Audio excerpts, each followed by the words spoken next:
رمضان رمضان رمضان يا حبيب رمضان. اعوذ باللہ من الشیطان الرجیم. بسم اللہ الرحمن الرحیم. الحمد للہ رب العالمین والصلاة والسلام علی اشرف الانبیاء والمرسلین سیدنا و مولانا ابی القاسم محمد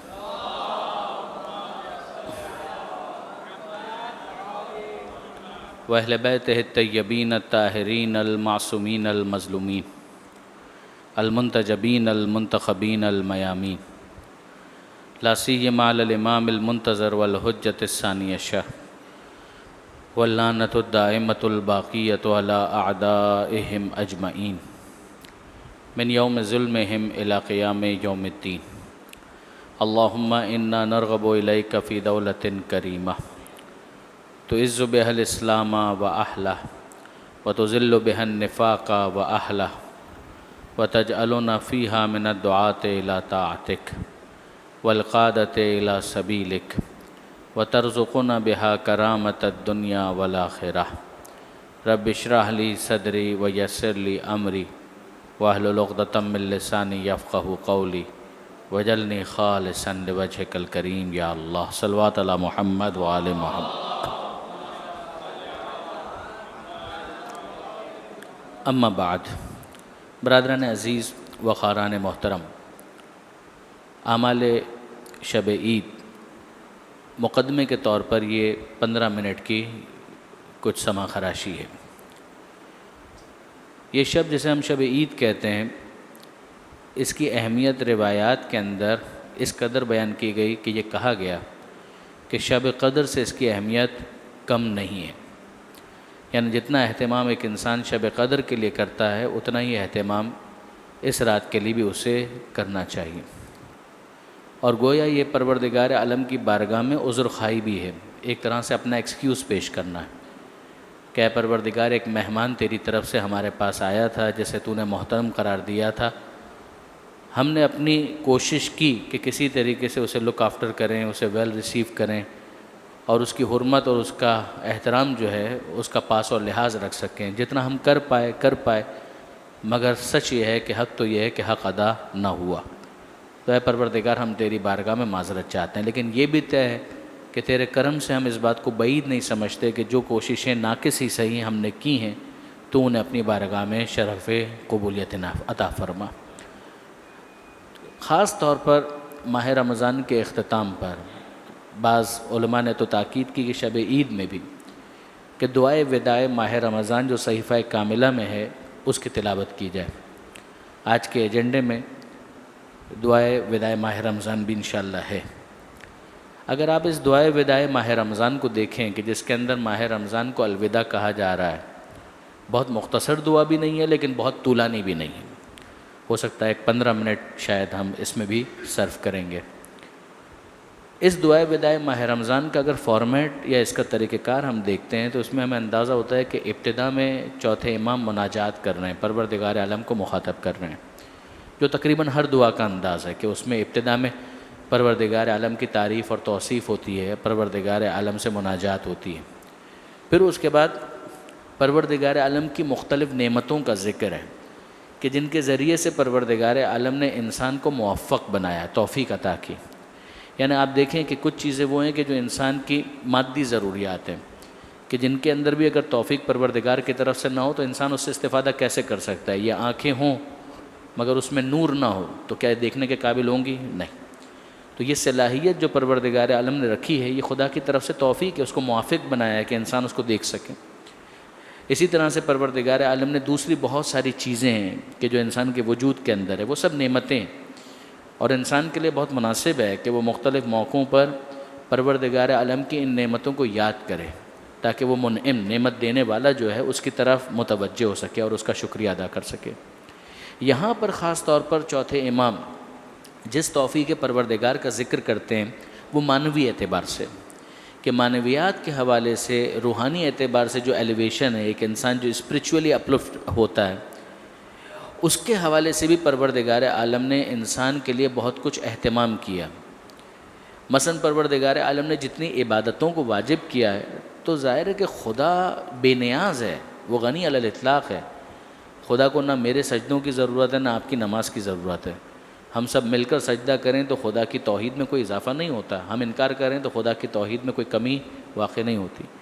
مگر یہ انسانیت کا شرف ہے، یہ انسان کے انسان ہونے کا تقاضا یہ ہے کہ وہ خود اختیاری طور پر اتنی معرفت حاصل کرے کہ جہاں اسے یہ احساس ہو کہ اس کا خالق وحدہ لا شریک ہے، اور جتنی زیادہ وہ عبادت کرے گا اتنا وہ خدا سے قریب ہوگا. یہ خود اس کے اپنے شرف کے لیے، اس کے اپنے ایلیویشن کے لیے. تو وہاں پروردگار عالم نے ان عبادتوں کو رکھا. امام اس کے اندر باقاعدہ اس دعائے وداع ماہ رمضان میں ماہ رمضان تک پہنچنے کے لیے ان عبادتوں کا ذکر کرتے ہیں اور فرماتے ہیں کہ ان منتخب فرائض اور مخصوص واجبات میں سے ماہ رمضان کو قرار دیا. یعنی جہاں تو نے مثلا روزانہ کی 5 نمازیں واجب کیں، دوسری عبادتیں تو نے ہم پر فرض کیں، انہی میں سے ایک یہ بھی ہے کہ تو نے ماہ رمضان کے روزے ہم پر فرض کیے کہ اس کے ذریعے سے ہم کیا حاصل کریں، اس کے ذریعے سے ہم تیری قربت کو حاصل کریں. یہ تیری طرف سے انسان کے لیے ایک احسان ہے کہ اس راستے سے وہ خدا کی طرف آ سکے، ورنہ وہ بھٹکتا رہتا. اپنے طور پر اس کے دل میں احساس بھی ہوتا کہ مجھے اپنے خالق کی عبادت کرنی ہے، کیسے کرتا، اس کو سمجھ میں نہ آ رہا ہوتا. مگر یہ پروردگار کا احسان ہے کہ اس نے اس دستور العمل کو دیا، اس طریقہ کار کو دیا کہ دیکھو یہ میرا طریقہ ہے، اس طریقے کے مطابق چلو گے تو مجھ سے قریب ہو جاؤ گے. لہٰذا ہم ہر عبادت کی نیت میں یہ ارادہ کرتے ہیں کہ قربتاً الی اللہ، کہ ہم پروردگار سے قریب ہو رہے ہیں، حکم خدا کو انجام دے رہے ہیں. تو امام یہ فرماتے ہیں کہ بار الہ تو نے ان منتخب فرائض اور مخصوص واجبات میں سے ماہ رمضان کو قرار دیا، جسے تو نے مہینوں میں امتیاز بخشا اور تمام زمانوں میں اسے منتخب فرمایا. ہر زمانہ خدا کا زمانہ ہے، ہر دن خدا کا دن ہے، ہر لمحہ خدا کا لمحہ ہے. مگر اس میں اگر پروردگار نسبت کے اعتبار سے کسی مخصوص وقت اور زمانے کو شرف عطا کر رہا ہے، جیسے خانہ کعبہ کو، ہر زمین خدا کی زمین ہے، ہر جگہ خدا کی جگہ ہے، مگر خانہ کعبہ کو خدا اپنا گھر کہتا ہے. یہ اس کا ایک شرف ہے اس نسبت کے اعتبار سے. زمانوں کے اندر پروردگار عالم نے ماہ رمضان کو جو فضیلت بخشی ہے اس کی طرف امام متوجہ کرتے ہیں. اس میں روزے واجب کیے، نمازوں کی ترغیب دی، اس میں شب قدر کو بزرگی بخشی جو خود 1000 مہینوں سے بہتر ہے. پھر اس مہینے کی وجہ سے تو نے ہمیں تمام امتوں پر ترجیح دی اور دوسری امتوں کے بجائے ہمیں اس کی فضیلت کے باعث منتخب کیا. چنانچہ ہم نے تیرے حکم سے اس کے دنوں میں روزے رکھے اور تیری مدد سے اس کی راتوں میں عبادت انجام دی. ذکر خدا ہو رہا ہے، مناجات ہو رہی ہے، قرآن کی تلاوت ہو رہی ہے، کوئی شخص نمازیں پڑھ رہا ہے، کوئی دوسرے انداز سے عبادت کر رہا ہے. امام کہتے ہیں کہ اے پروردگار اس طریقے سے ہم نے یہ ماہ رمضان گزارا، اس حالت میں کہ ہم اس روزے اور نماز کے ذریعے تیری اس رحمت کے طلبگار تھے جس کا دامن تو نے ہمارے لیے پھیلایا ہوا تھا. جیسے پروردگار عالم کی طرف سے گویا رحمت جو ہے وہ مختلف درختوں کی شاخوں کے اوپر لٹکی ہوئی ہے، وہ موجود ہے، وہ ہینگ ہے، اور ایک انسان ہے وہ آگے بڑھ کر ان رحمتوں کے پھلوں کو توڑنا چاہتا ہے. تو اس کے لیے طریقہ کیا ہے کہ وہ روزہ رکھے اور اس پھل کو توڑ لے. وہ پروردگار عالم کی بارگاہ میں سجدہ ریز ہو اور گویا وہ کوالیفائی کرتا ہے. جیسے جیسے یہ کرتا جاتا ہے اس کے ہاتھ میں ٹوکن آتا جاتا ہے کہ اب یہ تمہارے لیے الاؤڈ ہے، اب اس پھل کو لے سکتے ہو، اب اس رحمت کو حاصل کر سکتے ہو. تو اے پروردگار ہم اس بات کے امیدوار تھے کہ یہ جو ہم عبادت کر رہے ہیں اس کے ذریعے سے ہم کیا حاصل کریں گے، ہم تیری رحمت کے حقدار بن جائیں گے، ہم تیری رحمت کے حاصل کرنے والوں میں شامل ہو جائیں گے، جس کا دامن تو نے ہمارے لیے پھیلایا ہے. یعنی ایسا نہیں ہے کہ وہ ہماری ریچ میں نہیں ہے، وہ ہمارے لیے گیٹیبل ہے، وہ ایک ڈویبل جاب ہے، ایک ایسی چیز ہے کہ جس کو ہم کر سکتے ہیں. تو نے ہمارے لیے آسان کر دیا، ہمارے لیے اس کو موافق بنا دیا. پھر اس کے بعد فرماتے ہیں اور اسے تیرے اجر و ثواب کا وسیلہ قرار دیا. پھر آگے جا کر امام ارشاد فرماتے ہیں اب ہم اس مہینے کو رخصت کرتے ہیں اس شخص کے رخصت کرنے کی طرح جس کی جدائی ہم پر شاق ہے. کبھی ایسا ہوتا ہے کہ انسان زبان سے کچھ نہیں کہتا مگر مہمان بہت باہر ہوتا ہے، اس کے لیے اس مہمان کو فیس کرنا بہت مشکل ہوتا ہے. وہ کہتا ہے کہ نہیں جتنی جلدی ہو سکے، بس ایک آ تو گیا ہے لیکن کسی طریقے سے اس کو رخصت کرنا ہے. ایک یہ کیفیت ہوتی ہے کہ نہیں مہمان جا رہا ہے، وہ اس کو روک بھی نہیں سکتا، مگر اس مہمان کی رخصت جو ہے وہ دل کے اوپر بہت زیادہ شاق ہے. وہ فیل کر رہا ہے کہ یہ جدائی میرے لیے بہت مشکل ہے, میں کس طریقے سے اس جدائی کو سہوں گا. یہ جو کیفیت ہے, اس کیفیت کے ساتھ ہم ماہ رمضان کو اے پروردگار رخصت کر رہے ہیں, جس کا جانا ہمارے لیے غم افزا اور وحشت انگیز ہو, اور جس کے عہد و پیمان کے نگہداشت, عزت و حرمت کا پاس اور اس کے واجب الادا حق سے سبکدوشی ازبس ضروری ہو. اس لیے ہم کہتے ہیں, ہماری زبان پر یہ جملے ہیں. اب اس کے بعد جو امام نے انداز اختیار کیا ہے وہ زیارت والا انداز ہے. جس طریقے سے آپ کسی امام معصوم کو مخاطب کرتے ہیں تو کیا السلام علیکہ ابا عبداللہ, السلام علیکہ ابن رسول اللہ, اے ابا عبداللہ الحسین آپ پر سلام, اے رسول خدا کے فرزند آپ پر سلام, اے مولا علی کے فرزند آپ پر سلام, اے شہزادی زہرا کے فرزند. یہ جو ہمارا انداز ہوتا ہے, امام نے وہ انداز اختیار کیا ہے ماہ رمضان کو مخاطب کرنے کے لیے. امام ماہ رمضان کے لیے کہتے ہیں کہ اے پروردگار, اب ہم کہتے ہیں اس مہمان کے لیے, کیا کہتے ہیں؟ السلام علیکہ یا شہر اللہ الاکبر, اے خدا کے عظیم مہینے تجھ پر سلام. ویا عید اولیاء, اے اولیاء خدا کی عید تجھ پر سلام. یعنی ایک عید تو وہ ہے جو ابھی آئے گی کل, آج شب عید ہے. امام کہتے ہیں کہ نہیں, یہ جو زمانہ چلا گیا یہ عید ہے. وہ تو ہے, جو عید ہے وہ تو ہے اپنی جگہ پر فارملی آفیشلی, مگر وہ جو ماہ رمضان کا جو زمانہ چلا گیا اولیاء خدا کے لیے تو یہ عید ہے. اے اللہ کے بزرگ ترین مہینے تجھ پر سلام, اے اولیاء خدا کی عید تجھ پر سلام. اے اوقات میں بہترین دوست اور ساعتوں میں بہترین مہینے تجھ پر سلام. اے وہ مہینے جس میں امیدیں پوری ہوتی ہیں اور اعمال کی فراوانی ہوتی ہے, تجھ پر سلام. اے وہ دوست کہ جو موجود ہو تو اس کی قدر و منزلت بڑی ہوتی ہے اور نہ ہونے پر بڑا دکھ ہوتا ہے, اور وہ سرچشمہ امید و رجا جس کی جدائی الم انگیز ہے, تجھ پر سلام. اے وہ ہمدم جو انس و دل بستگی کا سامان لیے ہوئے آیا, تو شادمانی کا سبب ہوا اور واپس گیا تو غم بڑھ گیا, تجھ پر سلام. اے وہ ہمسائے جس کی ہمسائیگی میں دل نرم اور گناہ کم ہو گئے, تجھ پر سلام. اس جملے پر آپ نے غور کیا, دل نرم ہو گئے, کہ ایک انسان ماہ رمضان کے اندر اپنے دل کے اندر ایک نرمی کا احساس کرتا ہے. عام دنوں میں اگر اس کے لیے واجب نمازیں پڑھنا بھی مشکل ہو رہا تھا تو ماہ رمضان کے اندر نماز شب کے لیے شوق سے اٹھ رہا ہے, دل نرم ہو گیا ہے, وہ خدا کی طرف ایک رغبت کو محسوس کر رہا ہے. اور عام دنوں کے اندر مثلاً اس کے لیے قرآن مجید کو کھولنا مشکل ہو رہا تھا, ماہ رمضان کے اندر دل نرم ہو چکا ہے, وہ کھولنا چاہتا ہے, وہ پڑھنا چاہتا ہے. کہاں قرآن خوانی ہو رہا ہے, چلو چلتے ہیں, کچھ نہیں, ایک آیت دو آیت کچھ تو پڑھنے کی کوشش کریں. یہ جو دل کے اندر کیفیت پیدا ہوتی ہے, اے وہ ہمسائے جس کی ہمسائیگی میں دل نرم اور گناہ کم ہو گئے. اگر کوئی عادت کے تحت بھی گناہ کرتا ہے تو کہتے ہیں ماہ رمضان میں نہیں, یہ کام اگر خدا نہ کرے گناہ ہونے بھی ہیں تو ماہ رمضان میں نہیں کرنے, یہ مہینہ اللہ کا مہینہ ہے, ہر دن اللہ کا دن ہے, لیکن ماہ رمضان کا کہ نہیں, اس ماہ رمضان کے اندر خاص طور پر. یہ دل کی جو نرمی ہے, امام فرماتے ہیں تجھ پر سلام. اے وہ مددگار جس نے شیطان کے مقابلے میں مدد کی, اے وہ ساتھی جس نے حسن عمل کی راہیں ہموار کی, تجھ پر سلام. اے ماہ رمضان, تجھ میں اللہ کے آزاد کیے ہوئے بندے کس قدر زیادہ ہیں, اور جنہوں نے تیری حرمت اور عزت کا پاس اور لحاظ رکھا وہ کتنے خوش نصیب ہیں, تجھ پر سلام. تو کس قدر گناہوں کو دور کرنے والا اور قسم قسم کے عیبوں کو چھپانے والا ہے, تجھ پر سلام. تو گنہگاروں کے لیے کتنا طویل اور مومنوں کے دلوں میں کتنا پرہیبت ہے. مجرموں کے لیے, گنہگاروں کے لیے کتنا طویل ہے.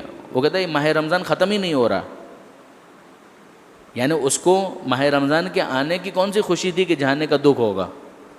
یہ مفتی جعفر حسین صاحب نے اس کی تشریح کے اندر یہ جملہ لکھا کہ اگر اس کی آپ بات کریں تو اس کو آنے کی کون سی خوشی تھی. اب یہ فقط آپ کو تھوڑا سا فریش کرنے کے لیے میں جملہ عرض کر رہا ہوں کہ ایک کوٹیشن میرے پاس آیا تھا, ایک کوٹ آیا تھا جس کو پچھلے سالوں کے اندر بعض مجلسوں کے اندر بھی میں نے کوٹ کیا تھا, کہ کسی نے یہ کہا کہ ماہ رمضان آ رہا ہے تو کیا ہو رہا ہے کہ ٹینشن ہو رہا ہے.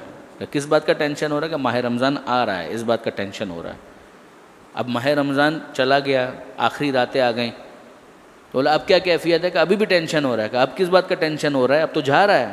کہ نہیں اب اس بات کا ٹینشن ہو رہا ہے کہ اگلے سال پھر آ رہا ہے. اگر پرسیپشن اگر آپ دیکھیں, اگر بیک گراؤنڈ کے اعتبار سے دیکھیں, تو پھر کسی بھی چیز کو لینے کا طریقہ کار مختلف ہو جاتا ہے, بیہیویئر بدل جاتا ہے, ایٹیچیوڈ ریئیکشن جو ہے وہ چینج ہو جاتا ہے. یہاں پر امام فرماتے ہیں کہ جو مجرم ہیں, جو گنہگار ہیں, ان کے لیے کتنا طویل اور مومنوں کے دلوں میں کتنا پرہیبت ہے. وہ تو اس کی عظمت کے سامنے ہی سرنڈر ہو گئے کہ پروردگار کا اتنا بڑا احسان, یہ پروردگار نے ہم پر کرم کیا کہ خود اس مہینے کو بھیج دیا کہ جس کے ساتھ رحمت بھی ہے, برکت بھی ہے, مغفرت بھی ہے, تحفے ہی تحفے ہیں پروردگار کی طرف سے. تجھ پر سلام اے وہ مہینے جس سے دوسرے ایام ہمسری کا دعویٰ نہیں کر سکتے, تجھ پر سلام. اے وہ مہینے جو ہر امر سے سلامتی کا باعث ہے, تجھ پر سلام. اے وہ جس کی ہم نشینی بار خاطر اور معاشرت ناگزیر نہیں, تجھ پر سلام. جبکہ تو برکتوں کے ساتھ ہمارے پاس آیا اور گناہوں کی آلودگیوں کو دھو دیا, تجھ پر سلام. اے وہ جسے دل تنگی کی وجہ سے رخصت نہیں کیا گیا اور نہ خستگی کی وجہ سے اس کے روزے چھوڑے گئے, تجھ پر سلام. اسی طریقے سے امام یہ جو سلام کا جو سلسلہ ہے اس کو طول دیتے ہیں. پھر اس کے بعد آگے جا کر امام ایک دعا مانگتے ہیں اور امام فرماتے ہیں ہم نے تیرے حق میں جو کمی اور کوتاہی کی ہے اس میں ہمارے عذر کو قبول فرما. کہ پروردگار تو نے یہ ماہ رمضان دیا, ہم اس کا حق ادا نہیں کر سکے, اب تو ہمارے اس ایکسکیوز کو اپنی بارگاہ میں ایکسیپٹ فرما اور ہماری آئندہ زندگی کا رشتہ آنے والے ماہ رمضان سے جوڑ دے, ہے نا. ہم کو توفیق دے کہ ہم اتنی زندگی پائیں کہ اگلے سال پھر ماہ رمضان آئے اور ہم اس کا استقبال کریں. اقبال اس کی طرف سے, استقبال ہماری طرف سے ہو اور بھرپور ہو. جو کمی اس مرتبہ رہ گئی, اے پروردگار اگلی دفعہ اس کمی کو پورا کرنے کی توفیق عطا فرما. اور یہ طے ہے کہ حق کبھی بھی ادا نہیں ہو سکتا. یہ ایک درمیان میں سے جو دعائے وداع ماہ رمضان ہے اس کا ایک اقتباس ہے. علامہ ذیشان حیدر جوادی علی اللہ مقامہ, مجھے اچھی طریقے سے یاد ہے, شاید پہلے بھی میں نے کسی جلسے کے اندر یہ بات کہی ہو. 1999 میں حج کے اختتام پر ان کی میں نے تقریر سنی مینا کے میدان میں. اس میں انہوں نے, آپ جانتے ہیں کہ علامہ جوادی جو ہے وہ موعظے کو شیریں بنایا کرتے تھے, موعظہ کرتے تھے اور موعظے کو شیریں بناتے تھے. انہوں نے بہت ساری باتیں کیں اس کے اندر, فضائل بھی بیان کیے, مینا کے حوالے سے بھی باتیں کیں. پھر اس کے بعد آخر میں انہوں نے کہا کہ بہرحال اتنا طے ہے کہ جیسا بھی, اب یہ الفاظ میرے ہیں, خلاصہ ہے کہ لنگڑا لولا جیسا بھی ہم نے حج کیا, جیسے ہم تھے اس سے کچھ بہتر ہو گئے. یعنی اتنا ہے کہ پروردگار عالم سے بعید ہے کہ وہ ہمیں کچھ بھی عطا نہ کرے. ہم ٹھیک ہے میکسیمم حاصل نہ کر پائیں, مگر خدا کچھ بھی نہیں دے گا, نہیں, پروردگار دے گا, انشاءاللہ ضرور دے گا. خدا قبول کرنے والا ہے, وہ قبول کرے گا, وہ اپنے بندوں کے حال پر رحم کرنے والا ہے. جب ہم نے کچھ نہیں کیا تو اس نے اتنا کچھ دیا, تو ابھی کچھ تو کیا, جیسا تیسا بھی کیا, کچھ تو کیا, تو کچھ کیا ہے تو پھر وہ بہت کچھ دے گا. وہ پھر اس کے بعد وہ کہتے ہیں کہ اب ذرا غور کریں کہ کیفیت یہ ہے کہ ہم کچھ بن چکے ہیں. لنگڑا لولا جو بھی عمل ہم نے انجام دیا اب خدا نے قبول کر لیا انشاءاللہ, تو ہمیں امید ہے کہ اب ہم کچھ بن چکے ہیں. یعنی پہلے ماہ رمضان سے پہلے جو ہماری کیفیت تھی اور اس وقت جو ہماری پوزیشن ہے اس میں ایک فرق آ چکا ہے. ہمیں ایلیویٹڈ اسٹیٹس ایک مل چکا ہے, کچھ بلند ہمیں کیا جا چکا ہے. وہ فرماتے ہیں کہ اب ذرا دیکھیے آپ کہ جو بالکل فقیر ہوتا ہے, جس کے پاس کچھ بھی نہ ہو, جیب خالی ہو, کیا اس کو چھن جانے کا کوئی خوف ہوتا ہے؟ جس کی جیب میں کچھ نہیں ہے وہ باہر جائے گا تو کوئی گن پوائنٹ پر کہے کہ کچھ نکالو, تو کیا نکالے, ہے ہی نہیں اس کے پاس کچھ دینے کے لیے. تو اس کی حالت کو دیکھ کر چور بھی اس کی طرف نہیں آئے گا, ڈاکو بھی اس کی طرف نہیں آئے گا. وہ اس جگہ ٹارگٹ کرنے کی کوشش کرتا ہے کہ جہاں پر اس کو لگے کہ ہاں اس کے پاس اچھا والا موبائل ہوگا, اس کے پاس مثلاً پیسہ ہوگا, کچھ ہوگا, تب وہ جا کر ڈاکہ ڈالتا ہے. جس کے پاس کچھ نہ ہو اس کو فکر نہیں ہوتی, لیکن جس کے پاس کچھ ہے اس کو فکر ہوتی ہے کہ ایسا نہ ہو کہ اس کے اوپر کوئی اٹیک کرے, ایسا نہ ہو کہ کوئی چھن کر لے جائے. کہا ذرا غور کریں کہ جب ہمارے پاس کچھ نہیں تھا تب بھی شیطان نے ہم پر حملہ کرنے میں کمی نہیں کی, اس وقت بھی اس نے ہم پر حملہ کیا. اب جب کہ پروردگار نے اتنا کچھ ہمیں دے دیا ہے تو کیا شیطان حملہ نہیں کرے گا؟ ابھی بھی شیطان تو طاق میں ہے کہ یہ ماہ رمضان ختم ہو اور اس کے بعد روزے کا جو ایک سحر اس کے اوپر قائم ہے, جو ایک حصار سا اس نے اپنے اوپر بنایا ہوا ہے، بس اس سے یہ باہر آئے. اور پھر اس کے بعد جس طریقے سے چور اور ڈاکو جو ہے گن پوائنٹ کے اوپر لوٹتے ہیں، شیطان جو ہے مختلف قسم کے وسوسوں کے ذریعے سے اس روزے دار کی کل کمائی کو، جو کیپٹل اس نے اپنا گین کیا ہے، اس سے وہ چھیننے کی کوشش تو کرے گا. بس برادران عزیز، hard to gain harder to maintain. کمانا جتنا مشکل ہے نا، اس سے زیادہ مشکل اس کمائی کو بچانا ہے، اس پونجی کو بچانا ہے. کما تو لیا ہے ماہ رمضان میں، اب جو عید آنے والی ہے اس عید میں اور اس کے بعد اگلے ماہ رمضان تک اس تقویٰ کی دولت کو، جو پروردگار نے کہا تھا لعلکم تتقون، شاید تم متقی بن جاؤ، پرہیزگار بن جاؤ. انشاءاللہ تقویٰ ہے، کچھ نہ کچھ آیا ہوگا، جو تھا تقویٰ اس میں اضافہ ہوا ہوگا. اب اس شیطان سے اپنے آپ کو بچائیں اور نفس امارہ سے میں بھی اپنے آپ کو بچانے کی کوشش کروں، آپ بھی اپنے آپ کو بچانے کی کوشش کریں. پروردگار عالم سے مختصراً اس وقت دعا مانگتے ہیں کہ اے پروردگار، تجھے واسطہ محمد و آل محمد کا ہماری ناقص عبادتوں کو اپنی بارگاہ میں قبول فرما. اور اے پروردگار، جو دولت تقویٰ تو نے ہم کو عطا کی ہے اس کی حفاظت کی ہمیں توفیق عطا فرما. اور اے پروردگار، شیطان کے شر سے اور نفس امارہ کے شر سے ہمیں بچنے اور محفوظ رہنے کی توفیق عطا فرما. اے پروردگار، اس جہاد اکبر میں تو ہماری مدد اور نصرت فرما. اے مالک، تجھے واسطہ محمد و آل محمد کا وطن عزیز پاکستان کو استحکام عطا فرما. تمام علماء کرام، مراجع اعظام، مقام معظم رہبری اور انقلاب اسلامی کی حفاظت فرما. امامت کے جھوٹے دعوے داروں پر اپنی لعنت نازل فرما. حضرت کے ظہور میں تعجیل فرما، ہمیں ان کے اعوان و انصار میں شمار فرما. ربنا تقبل منا انک انت السمیع العلیم وتب علینا انک انت التواب الرحیم. 5 منٹ کا وقفہ ہوگا. وہ افراد کے جو وضو سے ہیں وہ نہ اٹھیں، جن کا اگر وضو وغیرہ کا کوئی ایشو ہے تو وہ جائیں اور وضو کر کے فوراً واپس آ جائیں. انشاءاللہ 5-6 منٹ کے بعد اس نماز کو ہم شروع کریں گے جو شب عید کی نماز ہے. وہ 2 رکعت نماز ہے شب عید کی قربتاً الی اللہ.